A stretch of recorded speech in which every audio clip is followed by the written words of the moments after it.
ready to go back down to the hotel kitchen by the time Caleb and Monty returned. A struggling young man stood between them. Monty dropped a bright yellow book bag on the floor where it landed with a loud thunk. The poor guy looked terrified. Andrew could imagine how he felt. He remembered that first day when the door to Alphonse's house opened to a huge guard with a gun under his jacket. To have one of those guards snatch him off the street and bring him here? Terrifying would be an understatement. Caleb cast a worried gaze at Andrew, so he nodded and gave him a brief smile. Caleb nodded back at him and turned to his father. "Pop, this is Mark." Alphonse's eyes darkened, and that aura of power filled the room again. Monty pushed Mark into one of the suite's chairs. He squirmed under Alphonse's intense stare until the guard pressed a hand on his shoulder to still him. Andrew took in the guy's appearance, noted the overstuffed book bag, and felt the familiarity of it all rush through him. He and Danny weren't the only ones in over their heads. "How much did they pay you?" He blurted out the words before he realized he'd broken the stony silence of the room. Mark's eyes darted to Andrew. What do you mean?" No one else spoke, so Andrew continued. "Don't play dumb. How much did they pay you to stick that needle in him?" Mark looked down at his hands. I don't lie to me. We have you on tape. Just answer the question." $2,000. Mark glanced up at Andrew. His eyes told more of his story than he realized. Fortunately, it was a story Andrew already knew by heart. He'd knelt down in front of Mark's chair. "Right, let me guess. That's a few classes over at the college." He nodded. "And what did you think you were doing? What did they tell you?" A small growl of frustration sounded behind him. Andrew looked over at Caleb, who was staring him down with a steely glare. He turned to look at Alphonse, whose head had cocked to the side as he watched Andrew take over. He didn't seem pleased. Andrew turned back to Mark. They didn't understand this guy. Andrew did.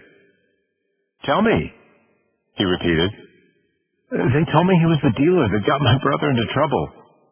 That if I did what they told me, stuck him with that needle, they'd be able to take him down, get him put in jail." Andrew shook his head. "You got played, man. You know that, don't you? Hell, you probably realized it back at the club, but were too afraid to say anything." Mark nodded. "So listen, the guys in this room with me, they're pretty pissed off at you, and I'm sure you can tell. I'm pretty angry with you, too. What you did was stupid, but you know that already. The guys who conned you into almost killing this guy?" Andrew jerked his head toward Caleb, and Mark followed his gaze. "They aren't going to stop. So you need to tell them who paid you. Tell them whatever they need to know so this doesn't happen again, all right?" "Okay." Andrew stood up and lowered his head respectfully to the Alpha. "Alphonse, may I go outside now?" Alphonse nodded his approval, and Andrew made his way back out to the patio. He'd done what he could to help Mark, but the young man was in over his head as Andrew and Danny were. If Andrew understood one thing, it was protecting a brother who got himself into constant trouble. He and Mark were cut from the same cloth. He stretched out on the chaise and closed his eyes. The mid-morning sun burned into his eyelids, creating sparkles of orange and red. The colors matched his mood. Whoever was behind this was smart enough to manipulate family and desperate young college students. They kept their hands relatively clean. Now they had Danny, and Andrew didn't know if he could trust his brother to not do something stupid to make the situation worse. Hell, he knew he couldn't trust Danny like that. First chance he got, Danny would be offering to do whatever they asked to get his own ass off the fire. To hell with anyone else who got hurt in the process. Chapter 7.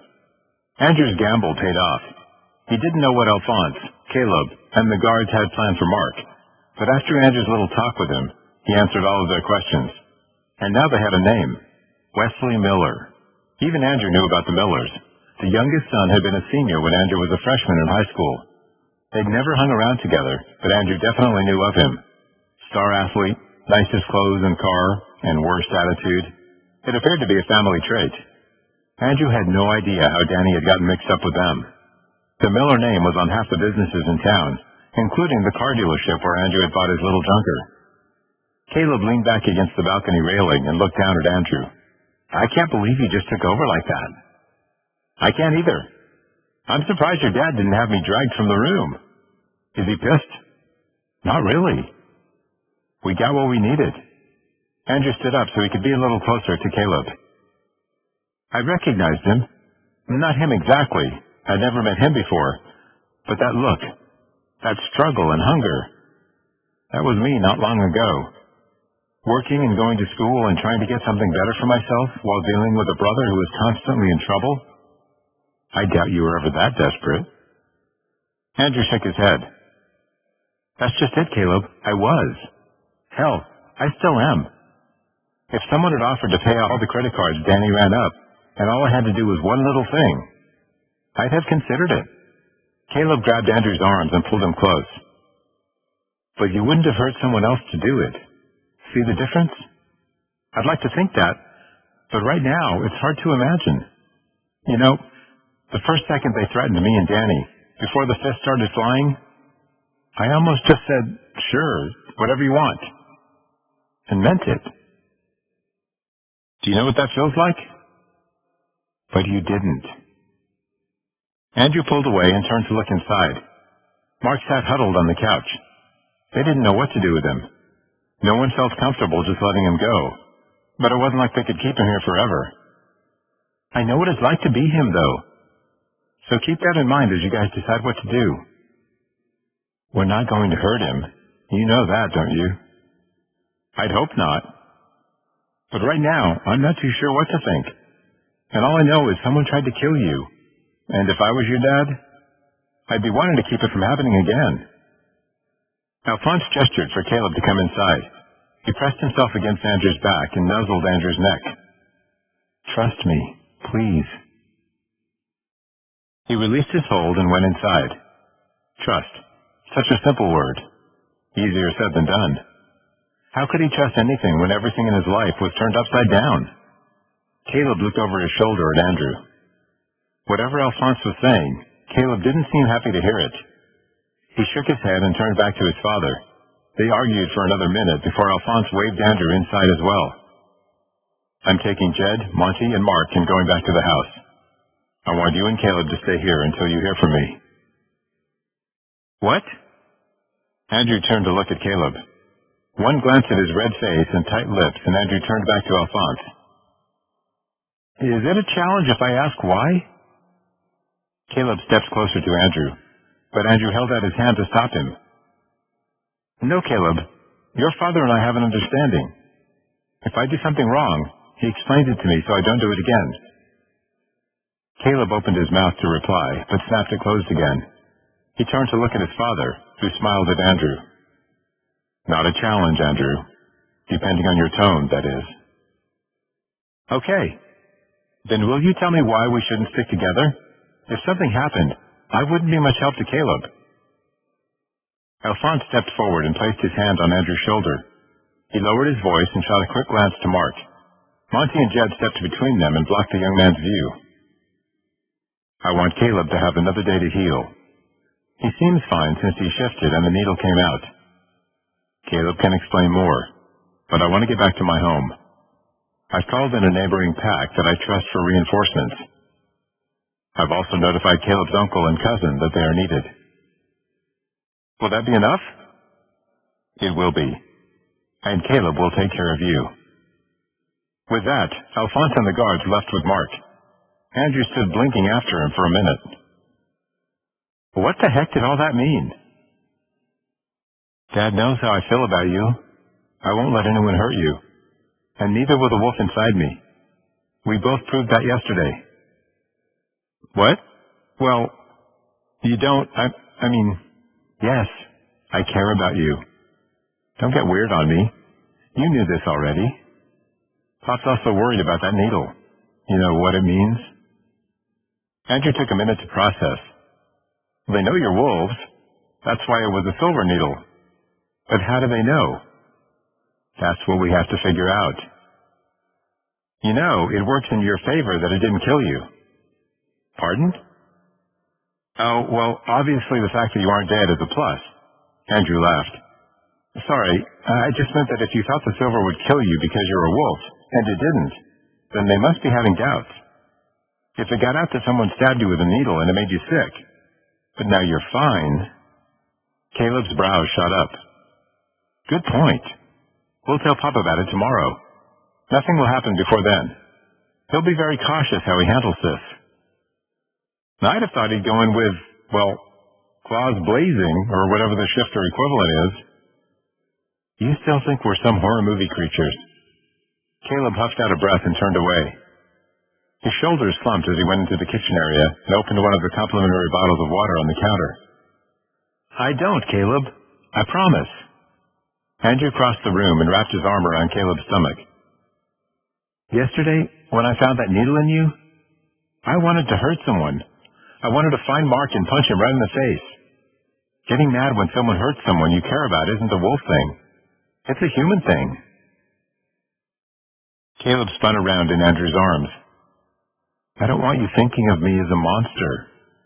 And after yesterday, well, you should. Andrew leaned in and pressed his forehead to Caleb's. No, yesterday you proved I could trust you. You kept your promise and kissed me stupid, which I kind of liked. Only kind of? His voice lowered into a husky rumble. Well, Andrew whispered against Caleb's lips. That was a long time ago. I could use a reminder. Caleb accepted the invitation. He jerked Andrew close and angled his mouth over Andrew's.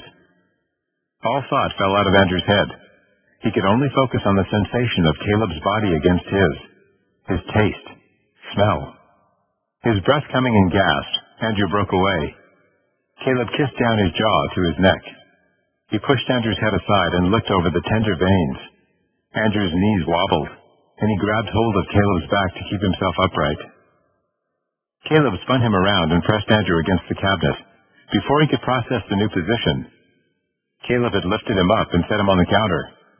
He tugged Andrew closer and lined their cocks up with each other through their pants. Andrew dropped his head back even as Caleb began tugging at his shirt. The material bunched under his arms. Caleb untangled Andrew's hands from his sides and ripped the shirt over his head. His own followed, and then Caleb pulled them back together again. Caleb's muscled chest pressed against his, the light covering of dark hair on Caleb's chest tickling at Andrew's sensitive nipples. Andrew squirmed against him, arched his back to push his chest closer to repeat the sensation. Caleb snickered and traced a path down Andrew's chest with his lips until he tugged one pink nub between his teeth. The pain spiked Andrew's pleasure. He grabbed Caleb's head to hold it in place. Caleb's hands crept up to Andrew's back and held him steady, even as he encouraged him to arch back further. He fed on Andrew's chest, leaving a wet trail from one side to the other. This time, he licked at Andrew's nipple before blowing his hot breath against it. Andrew moaned and scrambled to find some place to grab onto Caleb. Caleb chuckled against him, sending a rumbling shiver through Andrew's skin. Caleb, please. Do you remember now? Andrew blinked dizzily at him. Remember what? Caleb laughed. That's good enough. He grabbed Andrew's hips and slid him forward on the counter. Andrew wrapped his legs around Caleb's back as he was lifted into Caleb's arms. Go to bed with me? He waited for an answer from Andrew. Just stood there holding him until Andrew's brain caught up and he nodded.